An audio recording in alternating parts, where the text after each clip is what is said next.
तो ही को फाड़ के मैं देखूंगा आज। मेरे हृदय में प्रभु बैठे और मुझे मालूम ही नहीं, तो आज तो मैं अपना हृदय फाड़ के देखूंगा कि ठाकुर कैसे बैठा है। ऐसा सोच के भैया नाखूनों से अपनी छाती फाड़ने लग गए महाप्रभु जी आवेश में। गदाधर घबरा गया कि है ये क्या कह दिया मैंने तो ऐसे ही कह दिया कि आपकी मुस्कान बता रही है कि आपके हृदय में बैठे हैं। मुझे क्या मालूम था इतने गंभीर हो जाएंगे महाप्रभु जी तो नखों से सीना फाड़ने लग गए अपना। अरे बड़े अनुनय विनय करके भैया पकड़ के संभाल के उन्हें संभाला गया। बड़े मुश्किल से शांत हुए महाप्रभु जी। एक दिन रात्रि में चरण सेवा कर रहा था गदाधर, और चरण दबाते दबाते उसने प्रश्न किया, बहुत सुंदर प्रश्न किया। गदाधर पूछते हैं, भगवान ये बताएं, सिर को झुका के बड़ी विनम्रता से पूछा कि प्रभु मेरे जैसे अधम को, मेरे जैसे पापी का उद्धार कैसे होगा? मेरे जैसे का उद्धार होना मुझे बड़ा कठिन मालूम पड़ता है।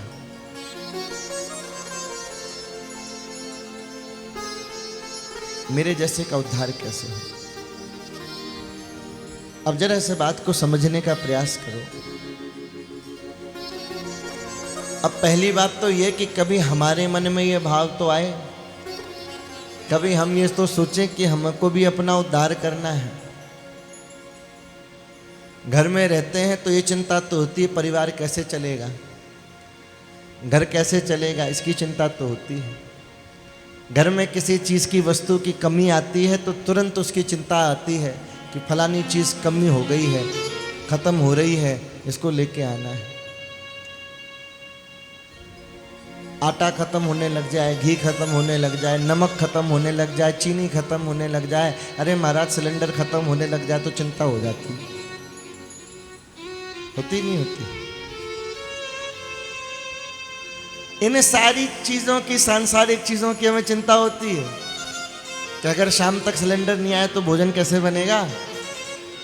आटा नहीं आया, घी नहीं आया, चावल नहीं आई, सामग्री नहीं आई तो काम कैसे बनेगा? इन सारी चीज़ों की तो चिंता हम करते हैं, परेशान होते हैं, दौड़ भाग करते हैं, दूर दूर जाते हैं, 10 लोगों को फ़ोन करते हैं, अरे भैया सिलेंडर ख़त्म हो गया, तेरे पास है क्या? बाज़ार में मिल नहीं रहा। दूर दूर जाएंगे, जगह जगह पूछेंगे। उस जरा से सिलेंडर के लिए तो इतना कर्म हम कर लेते हैं, भाग दौड़ कर लेते हैं, लेकिन हमारे जीवन का उद्धार होगा कि नहीं होगा इसकी कोई चिंता नहीं, इसके लिए कोई भागदौड़ी नहीं। अभी पूरी कथा सुन लेंगे, 8 बजे प्रसाद लेके फिर अपनी अपनी जगह, फिर अपनी बातों में मस्त। और बताओ भैया और क्या चल रहा है तुम्हारे यहाँ? हमारे यहाँ तो ये हो रहा है, और तुम बताओ फलाना, और तुम्हारी तबीयत कैसे, और तुम्हारे ये कैसा, और वो कैसा। कथा हो गई, क्या चल रही है? चैतन्य चरित्र चल रहा है। सुन लिया, सुन लिया। क्या सुना? बोले जो सुनाया। क्या समझा? तुम्हें कौन समझाए?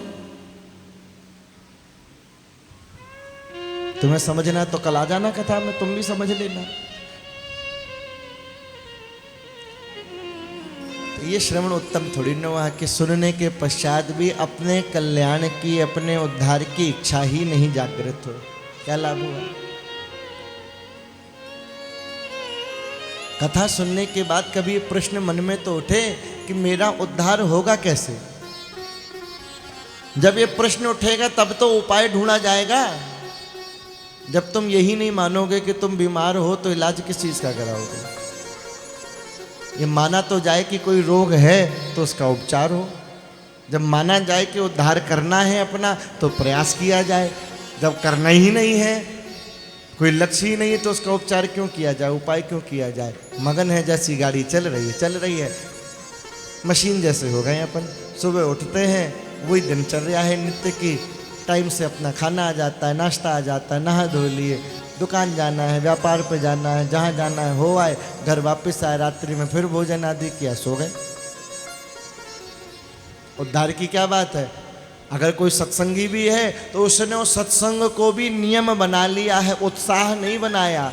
वो भी उसकी औपचारिकता में आ गया, अभ्यास में आ गया कि नित्य मंदिर जाना है। तो मशीन जैसा जैसे घर आता है उसी प्रकार मंदिर जाता है। जिस प्रकार उसको बाकी कार्यों में कोई उत्साह नहीं होता, वैसे ही मंदिर दर्शन में भी कोई उत्साह नहीं होता, कथा में भी कोई उत्साह नहीं होता। तुम देख लो अगल बगल में, सारे सामने उदाहरण बैठे हुए हैं। अपन कैसे बैठे हैं? क्या बैठ तो गए महाराज, अब क्या करें, सुना लो। 8 बजे के बाद हम सुनाएंगे फिर।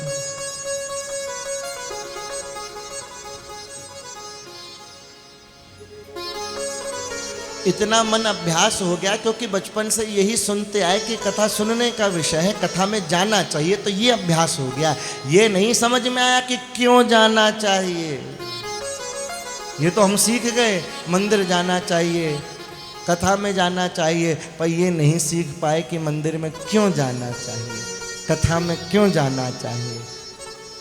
हमने सुन रखा है तो वही काम कर रहे हैं, वही हमने बच्चों को सिखा दिया, वही आस पड़ोस में सिखा दिया कि भाई कथा हो तो पहुंच जाया करो। करना क्या पड़ता? बोले कुछ नहीं, बैठ जाओ। बैठ के क्या करें? बोले जो मन में आए। सबसे अच्छा काम तो ये है, कोना ढूंढो, हवा देखो, जहां बढ़िया आ रही हो सो जाओ। इससे सुंदर काम कथा में क्या होगा?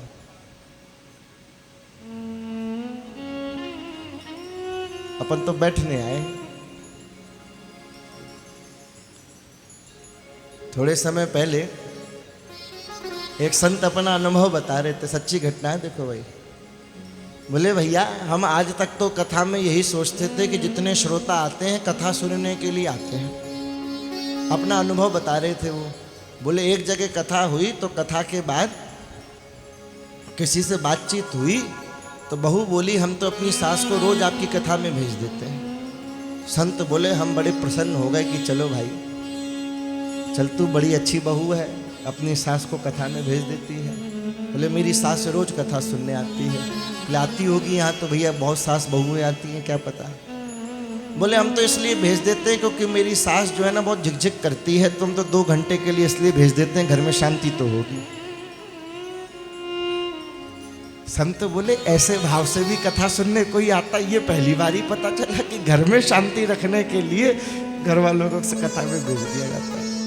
ये तो सुना था कि कथा सुनने से शांति होती है, पर कथा में भेजने से भी शांति होती है, तो पहली बार ही समझा। ऐसे भी सुनने आते हैं। पर कोई एक आध ऐसा होता है जो सच में आनंद लेता है, गदगद होता है। क्या पूछा गदाधर जी ने?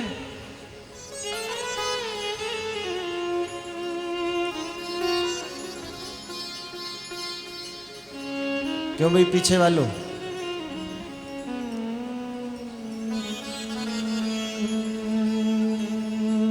क्या पूछा? बोले देखो ये उनके आपस का मामला है, दूसरों के मामलों में हम बीच में नहीं पड़ते। ये गदाधर और चैतन्य महाप्रभु के बीच का मामला है, हम क्यों बीच में पड़े? क्यों, क्या पूछ रहे हो, क्या बता रहे हो? क्या पूछा गदाधर जी ने कि हे प्रभु मैं अत्यंत पापी हूँ, अधम हूँ, मेरे जैसे अधम का, मेरे जैसे दुष्ट का, मेरे जैसे पापी का उद्धार कैसे होगा? तुम्हारा उद्धार कैसे होगा? तुम सबका हो जाएगा?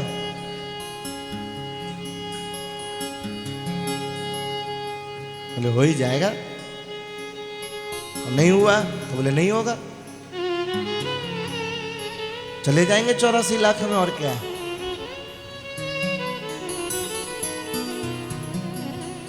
पूछ रहे हैं गदाधर कि मेरे जैसे का उद्धार कैसे होगा? बहुत कठिन लगता है मुझे तो उद्धार होना। बोले क्यों कठिन क्यों लगता है तेरे को? बोले मुझे कठिन इसलिए मालूम पड़ता है जब आप जैसे महापुरुष को, आप जैसे प्रेमी को, आप जैसे भक्त को जो 2400 घंटे कृष्ण प्रेम में लीन रहता है, उसको भी ठाकुर अगर इतना विरह देता है तो मुझ जैसे अधम के ऊपर कल्याण कैसे होगा, कृपा कैसे होगी? आप तो 2400 घंटे लीन हैं। विरह कठोर ऐसो आपको जो दियो करे तो भक्त हेतु कैसे मानू कृपा बरसावे है। जब आप जैसे को इतना विरह सताता है तो हम जैसों का क्या हाल होगा, हम पे कृपा कैसी होगी, मैं कैसे मानू प्रभु, कैसे कृपा। अब महाप्रभु जी बता रहे हैं कि साधना करनी कैसे है। साधना के स्तंभ क्या है, नींव क्या है। देखो साधना तो हम सब कर रहे हैं, है ना। जितने भी वैष्णव हैं या सत्संगी हैं, गलती से भी जो सत्संग में आ जाते हैं या जिनके घरों में बुजुर्ग हैं जो पाठ करते हैं, ठाकुर की सेवा है, चाहे विग्रह रूप में हो चाहे चित्र रूप में हो, सब में इतने तो संस्कार भारतवर्ष में है ही कि कम से कम ज़्यादा कुछ ना करें तो मंदिर में प्रणाम तो कर ही लेते हैं। बहुत अधिक माला पाठ पूजा ना करें तो हनुमान चालीसा आदि तो कर ही लेते हैं। कुछ ना भी करें तो कम से कम मंदिर में स्नान आदि करके प्रणाम ढोक तो दंडवत तो कर ही लेते हैं, है ना। इतने तो संस्कार भारतवर्ष में अभी लुप्त नहीं है। तो साधना तो हम सब कर रहे हैं, जहां कथा होती है वहां पहुंचे जाते हैं। वो बात अलग है, समझते कुछ नहीं है, लेकिन जहां होती पहुंच तो जाते ही हैं। मंदिर मंदिर जाते हैं, तीर्थ तीर्थ जाते हैं। अब वो बात अलग है कि तीर्थ में जाके ठाकुर के दर्शन को छोड़ के बाकी सारे दर्शन कर लेते हैं, ये तो अलग बात है, लेकिन जाते तो हैं। कभी कभी संतों के भी पास चले जाते हैं, हाँ वो बात अलग है, संतों से सत्संग की चर्चा नहीं करते, लेकिन जाते तो हैं। और कहीं से गुरु जी के सद्भाग्य उदय हो जाए तो गुरु पूर्णिमा पे भी पहुंच जाते हैं। अब वो बात अलग है कि गुरु पूजन बहाना होता है, औपचारिकता निभानी होती है, व्यवहार दिखाना होता है। वो बात अलग है कि गुरु से ये नहीं पूछ पाते कि उद्धार कैसे हो भगवान, इतने साल बीत गए, अगली गुरु पूर्णिमा पे हम आ भी पाएंगे, रहेंगे भी कि नहीं रहेंगे, प्रभु भजन कैसे करें, कल्याण कैसे हो, ये पूछे ना पूछे वो बात एक अलग है, लेकिन चलो जाते तो हैं। अच्छे काम असली में ना कर सके तो क्या हुआ, मन में ये सोच तो लेते हैं कि अच्छा चल रहा है, भले ही भजन हो ना रहा हो बात अलग है, लेकिन सोचते तो ये कि हम बहुत साधना कर रहे हैं, खूब नियम से मंदिर जाता हूँ, नियम से व्रत करता हूँ, शुद्धता रखता हूँ, ये करता हूँ वो करता हूँ, फला करता हूँ, ये वो कितना सोच रखा है। लेकिन काम क्यों नहीं आता, इसलिए काम नहीं आता क्योंकि सही दिशा में नहीं हो रहा, उसकी नींव नहीं है, स्तंभ नहीं है, इसलिए थोड़े दिन तो साधना चलती है फिर गिर जाती है, वो आगे नहीं पहुंच पाता। महाप्रभु जी इसका उत्तर दे रहे हैं कि तेरे जैसे अधम का उद्धार कैसे हो। पहले तो महाप्रभु जी ने कहा, रे प्यारे तुम तो बहुत ही प्यारे हो हमारे, तुम इतने आधीर और घबराते क्यों, तू चिंता मत कर गदाधर, कृपा तो होगी होगी, कल्याण तो होगा ही, घबरा मत। लेकिन तूने पूछा है तो अब ध्यान से सुन। निज बल को अभिमान जिन और निज साधन अभिमान, उन कहा तो मिलनो कठिन, तू यह ले सच मान। ये सूत्र बता दिया, सीधी सी बात। जितनी सरलता से महाप्रभु जी ने भक्ति के तत्वों को प्रकट किया है, इतनी सरलता से आज तक प्रकट नहीं हुआ। महाप्रभु जी कह रहे हैं, जो अपने बल का अभिमान रख के, अपनी साधना का अभिमान रख के भजन करते हैं, उनको मिलना अत्यंत कठिन है, उन्हें मिल ही नहीं सकता भगवान। ये तू बात सच मान ले, उन पे कभी कृपा नहीं होगी, उनको ठाकुर नहीं मिलेगा। जो ये सोच के भजन करते हैं कि मैं भजन कर रहा हूँ, मैं नियम करता हूँ, मैं वृंदावन भी जाता हूँ, मैं गिरिराज जी भी जाता हूँ, मैं बिहारी जी भी जाता हूँ, मैं ये नियम भी करता हूँ, मैं फला भी करता हूँ, मुझे नहीं मिलेगी कृपा, ठाकुर मिलेगा ही नहीं। साधना से कभी साध्य मिलता नहीं, और साधना बिन किए वह पिघलता नहीं। सिर्फ साधना से ठाकुर नहीं मिलेगा, इसका मतलब साधना व्यर्थ है, बेकार है, साधना छोड़ दे। बोले नहीं, बिना साधना के वो पिघलेगा भी नहीं। इसलिए जब उसको रोक के पिघलाओगे तो ढूंढता उस समय शाम को पाओगे। ढूंढते ढूंढते जबकि थक जाओगे तो ढूंढता उस समय शाम को पाओगे। जब भक्त ढूंढता ढूंढता थक जाए कि अब नहीं मिलेगा ठाकुर, जब हार जाएगा, थक जाएगा, अभिमान चला जाएगा उसका, तो ही ठाकुर मिल जाएगा। तो ठाकुर ढूंढता हुआ आएगा, भक्त को ढूंढना नहीं पड़ेगा। अभिमान खत्म हो जाए, जब तक अभिमान जरा सा भी रहेगा, इस भजन का भी रहेगा, छोटा सा भी, तो ठाकुर मिलेगा। भक्तमाल में, ब्रज के भक्त में परम सुंदर उदाहरण आता है इस बात का। बड़े ध्यान से सुनना भाई, आपके हमारे लिए ही है ये बात। ये आयोजन इसीलिए रखा गया है कि सावधानी से सुनो। ये माया यहाँ भी छोड़ती नहीं है, इसलिए सावधान रहना भाई। परम महान संत हुए हमारे ब्रजमंडल में, बंगाल के श्री लाला बाबू। बोलो श्री लाला बाबू की। समय मिले तो दर्शन कराना। गोपेश्वर महादेव के पास में ही मंदिर है। बोलो श्री गोपेश्वर महादेव की। भोले बाबा गोपी बन गए हैं यहाँ। गोपेश्वर महादेव के पास में 2 मिनट का रास्ता नहीं, लाला बाबू का मंदिर है। बहुत बड़े सेठ थे, सब कुछ छोड़ छाड़ के ब्रजमंडल में आके भजन करने लगे भैया। सब कुछ त्याग दिया, लेकिन जब ब्रजमंडल में आए तो देखा यहाँ मुगल शासन होकर चुका था, तो सारे मंदिर जो हैं टूटे फूटे पड़े थे, मुगलों ने तोड़ रखे थे, बड़ी दुर्दशा हो रखी थी। तो इनकी जो संपत्ति थी उसका बंटवारा करके इनके हिस्से में जो जितना भी धन आया, लाखों में आया, वो सारा का सारा धन पूरे ब्रजमंडल के जीर्णोद्धार में लगा दिया। मंदिरों के निर्माण में, कुंडों के निर्माण में आदि में लगा दिया। और एक परम सुंदर मंदिर का निर्माण किया जो ठाकुर का है। और उनके प्रेम की महानता इससे समझ लो कि ठाकुर के नाम से नहीं, इनके नाम से मंदिर को जाना जाता है। ठाकुर का नाम नहीं पता, ये पता है लाला बाबू का मंदिर है। बाकी सारे मंदिरों को मंदिर के नाम से जाना जाता है। ये बांके बिहारी का है, ये राधा वल्लभ का है, ये श्री राधा रमण लाल का है, ये मदन मोहन का है, ये गोविंद देव जी का है, ये गोपेश्वर का है, और ये लाला बाबू का है। लाला बाबू की मूर्ति नहीं है, मूर्ति तो ठाकुर की है, लेकिन उस मूर्ति के अंदर भक्त रूपी लाला बाबू विराजमान है, इसलिए उनके नाम से विख्यात है कि लाला बाबू का मंदिर है। बिनु गुरु भवनिधि तरे, ना कोई गुरु तो बनाना पड़ेगा। परम सिद्ध महापुरुष के पास लाला बाबू गए, उनसे कहा भगवान हम आपके चरण शरण में आना चाहते हैं, आपको गुरु बनाना चाहते हैं। संत ने कहा अभी नहीं, अभी तुम जाके भजन करो, जब तुम योग्य हो जाओगे तब हम तुमको मंत्र दीक्षा देंगे। ध्यान दे रहे हो नहीं दे रहे हो भाई? तब शिष्य बनाएंगे, तब जब योग्य हो जाओगे। तो भैया अभी क्या अयोग्य हैं? योग्य नहीं है। किस स्थिति के संत हैं अभी? कि ठाकुर जी से बातें करते हैं, ठाकुर जी से बातें करते हैं, ठाकुर जी इनसे बातें करते हैं, और गुरु जी कह रहे हैं अभी योग्य नहीं हो, अभी भजन करो। लाला बाबू ठाकुर जी की परीक्षा लेते रहते हैं। ठंड का समय, हमारे ब्रजमंडल की, वृंदावन की ठंडी। मन में आया, लाला बाबू दर्शन कर रहे थे, संध्या समय शयन आरती होने वाली थी।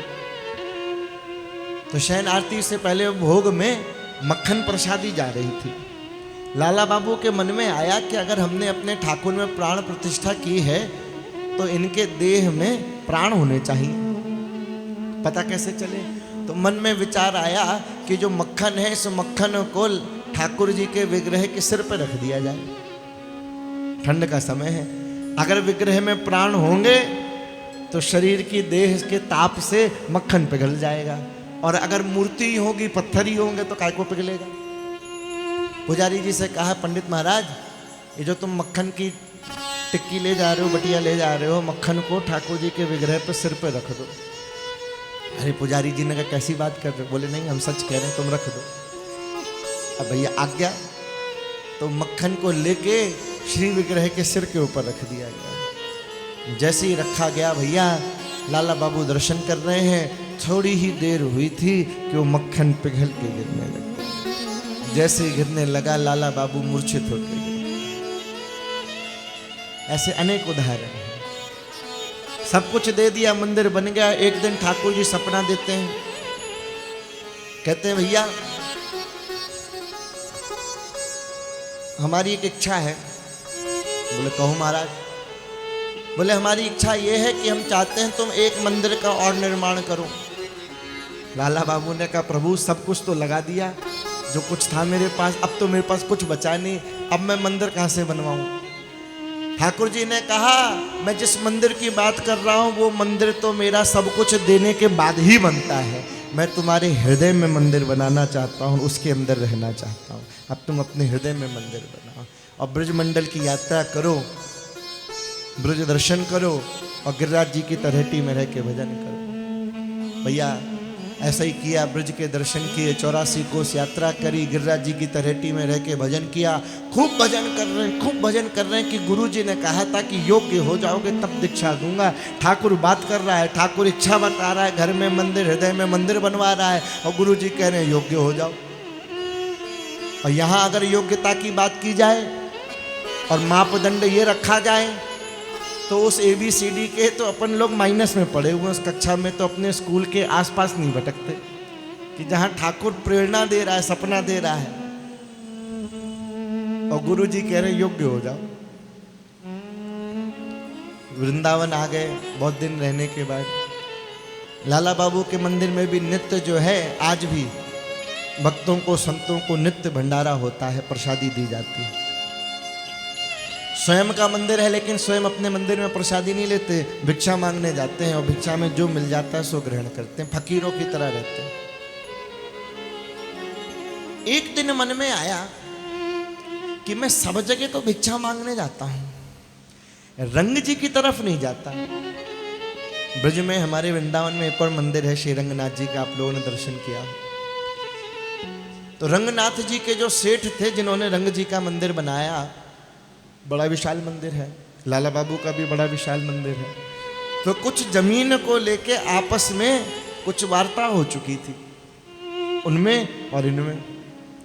तो थोड़ा मन में हल्का सा भाव था, क्योंकि दोनों ही अपने आप में बड़े बड़े सेठ थे। वो दक्षिण के सेठ थे और ये बंगाल के सेठ थे। तो आपस में थोड़ा भाव ऐसा था। तो सब जगह तो जाते लाला बाबू, रंग जी ना जाते। रंग जी में भी आज भी वहाँ भी संतों की रोज सेवा होती है, प्रसादी दी जाती है।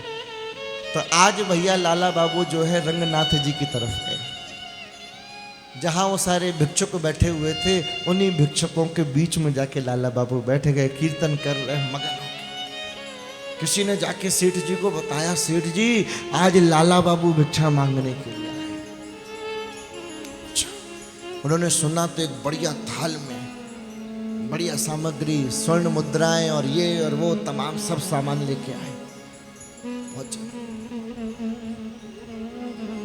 लाला बाबू ने कहा भाई ये मैं तो भिक्षा लेने आया हूँ, ये भिक्षा थोड़ी ना है। बोले महाराज मेरी हैसियत नहीं है कि मैं आपको भिक्षा दूं, ये तो आपने आज मुझे फिर हरा दिया, भिक्षा में भी आपने मुझे हरा दिया, मुझसे भी अधिक आप दीन हो गए, तो मैं नजराना देने आपको आया हूँ। आज मैं हार गया आपसे इस बात में भी। ऐसा कह के दोनों ने एक दूसरे को गले से लगा लिया। जो मन में छोटी सी जो गांठ बंधी हुई थी आज वो भी खत्म हो गई। आनंद से लाला बाबू जब रंग जी के मंदिर से लाला बाबू के मंदिर में जा रहे थे तो रास्ते में क्या देखते हैं कि सामने से गुरु जी चले आ रहे हैं। गुरु जी ने आज आके हृदय से लगाया, बोले आज तुम योग्य हुए हो, आज मैं तुमको दीक्षा दूंगा, आज तुम्हारा मन पूरी तरह से निर्मल है, अब तुम में विकार नहीं होगा, अब तुम दीक्षा के योग्य हुए। हृदय से लगाया। जब साधना का बल भी चला जाए, महाप्रभु जी कह रहे हैं ऐसे व्यक्ति को ही दर्शन हो सकते हैं जिसके मन में जरा सा भी विकार या बल है इस बात का कि मैं बड़ा विद्वान हूँ, मैं बड़ा भक्त हूँ, मैं बड़ा साधक हूँ, मुझ पे बड़ी कृपा है। बोले मिलेंगे ही नहीं, ये हम नहीं कह रहे, महाप्रभु जी के वचन है। तुम सब साधनहीन हो, दीन भाव हरि भाए, कल गंगा स्नान पे आपको अनुभव पाए। तुम तो भाई साधनहीन हो, तुम तो दीन भाव से युक्त हो, क्यों चिंता करते हो। ठाकुर को दीन भाव बहुत प्यारा है, अभिमान प्यारा नहीं है। अभिमान तो ठाकुर का भोजन है, विशेष तौर पे अपने भक्तों के जीवन में अभिमान रहने नहीं देता ठाकुर।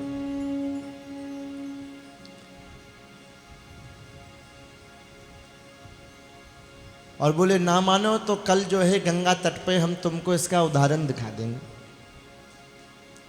जो बात बताई है इसका उदाहरण तुम्हें कल बता देंगे गंगा किनारे। ऐसे वचन सुन के गदाधर को तो थोड़ा संतोष हुआ कि चलो मेरा कल्याण तो हो जाएगा। महाप्रभु जी कह रहे हैं अब कल और देखे लेते हैं कि क्या भैया अनुभव कराएंगे महाप्रभु जी। आज गदाधर को नींद नहीं आई।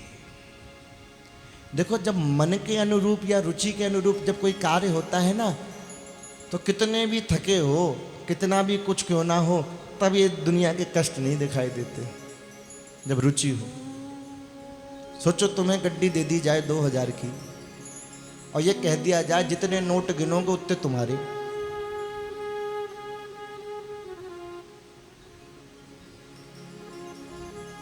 खूब सारी गड्डियां रख दी जाएं भरपूर और ये कह दिया जाए जितने गिनोगे उतने तुम्हारे।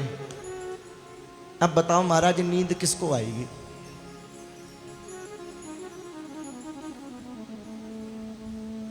कहो साल भर गिनते ही रहे हो। बोले लेकिन एक बार गिनती छोड़ दोगे तो दोबारा स्कीम खत्म, एक ही बार में गिनना है। और लगा रहेगा महाराज, दिन रात लगा ही रहेगा। 2000 की गड्डी है, 1000 की होती तो बात भी, तब तो दुगना फायदा है, लगा ही रहेगा। परिवार वालों से और कह देगा कि इसी में लग जाओ। लेकिन जब रुचि नहीं हो, मन में भाव ना हो, तो थकान की आवश्यकता नहीं है। बिना किसी काम के भी मन नहीं लगेगा, आलस्य आ ही जाएगा। क्यों? क्योंकि ये कलयुग का गुण है। मानस में, गोलोक कांड में, सूत सौनक संवाद में इस बात का वर्णन आया। सूत जी से सौनक आदि ऋषियों ने पूछा, महाराज बड़ी मुश्किलें हैं कलयुग में, उन तमाम मुश्किलों में से एक मुश्किल है आलस व्याप रहे हो चहुओरा। ये कौन से नंबर की मुसीबत है?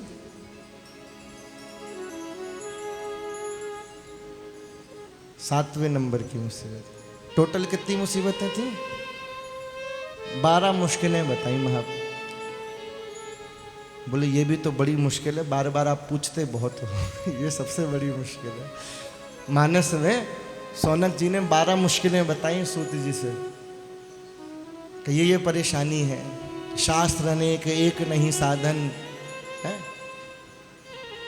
अति दुर्लभ दुर्गम आराधन है। कितने सारी बातें उन्होंने, उसमें से एक बात यह है कि आलस व्याप रहो चहुओरा, भाग्य मंद मद मत्सर घोरा। मानस कह रहा है कृष्ण चरितमानस, चौपाई है उसकी। आलस व्याप रहा है, ना मानो कि इसमें मानने वाली क्या बात है? ये तो प्रत्यक्ष है।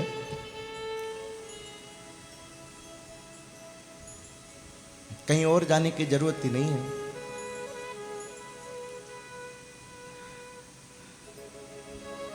कलयुग का गुण है, स्वभाव में आएगा ही महाराज। आज गदाधर को नींद नहीं आ रही। क्यों नहीं आ रही? क्योंकि महाप्रभु जी से ये सांत्वना मिल गई है कि तेरा तो कल्याण हो जाएगा, और दूसरा तेरे को इस बात का अगर प्रमाण चाहिए तो कल मैं गंगा तट पे दिखा दूंगा। अब भाई कल्याण का मामला हो रहा है कि मेरा कल्याण होने वाला और कल उदाहरण मिलने वाला है, तो कौन ऐसा है जो सोएगा? अपन जैसों को छोड़ के अपन तो उसमें भी सो जाए कि ठीक है महाप्रभु जी जगा देना, जब अनुभव कराना हो। जाग के क्या करेंगे? गदाधर जी को नींद नहीं आ रही। कब रजनी को अंत हो, कब प्रभात रहा आए, प्रभु संग कब हर्षित मंगन गंगा तट पर जाए। और रात भर ये सोच रहा रात कब बीतेगी, सुबह कब आएगी, मैं कब महाप्रभु जी के साथ गंगा तट पर जाऊं, क्या होने वाला है, क्या महाप्रभु जी बताएंगे। उसको नींद नहीं आ रही, बेचैनी है। सोच सोच इमी वह रहो, पागल सी गति पाए, नैनन सो असुवन झरत गदगद हृदय सुहाए। बाबरा सा हो गया, रात भर यही चिंतन करता हूं। भैया सुबह हो गई, बड़ा मगन है। और रात भर जब ऐसा उसका चिंतन हुआ कृष्ण में, तो सुबह चरणों में गिर के कहता है, भगवान आपने जो इतनी सी बात कह दी उसने मेरा जीवन बदल दिया। ऐसा आनंद मुझे आया ही नहीं, आज तक तो मैं अधम था और इस रात ने मुझे प्रेमी बना दिया। प्रेमी को नींद नहीं आती, संसार के प्रेमी को नहीं आती, फिर ठाकुर के प्रेमी की तो क्या बात कहना। कहत नाथ या अधम को प्रेमी दियो बनाए, नाम पतित पावन दियो सत्य सत्य प्रगटाए। आपका नाम है पतित पावन, पापी को भी पावन कर दे। तो आज आपने वो सत्य कर दिया, आज मुझे मुझ जैसे अधम को प्रेमी बना दिया।